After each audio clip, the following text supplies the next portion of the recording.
C'était les retrouvailles donc, entre Cristiano Ronaldo et Luka Modric, les deux joueurs qui ont joué ensemble pendant pas mal d'années du côté de Real Madrid.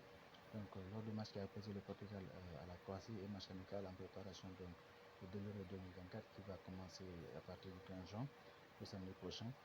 Donc, la Croatie a réussi à s'imposer 2 buts à 1. Cristiano Ronaldo était présent et il a passé donc, tout le match sur le banc. Luka Modric, lui, il était sur le terrain et il a marqué un but sur penalty. Donc, c'était les retrouvailles entre ces deux grandes stars et qui ont marqué l'histoire du football en jouant ensemble au Real Madrid et qui ont remporté pas mal de trophées donc, ensemble.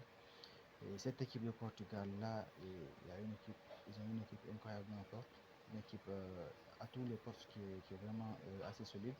Mais pour le moment, comme c'était juste un match amical, on ne peut pas trop juger. Mais quand même, ils ont une équipe assez taillée pour aller remporter cet héros-là. L'équipe de Croatie aussi, quand on regarde les individualités, on pourrait se dire que voilà, c'est une équipe qui ne peut pas vraiment aller loin dans la compétition, mais finalement, la Croatie en fait c'est une vraie équipe parce qu'à chaque fois, chaque Coupe du Monde, chaque grosse compétition, ils parviennent toujours à aller le plus loin possible avec les joueurs qu'ils ont. Certes, ils ont beaucoup de talent au bout de terrain, mais pas à tous les postes en fait. Mais quand même, c'est une équipe très très équilibrée, très très intéressante qui fait le plus souvent, qui fait le plus souvent en fait des résultats assez intéressants.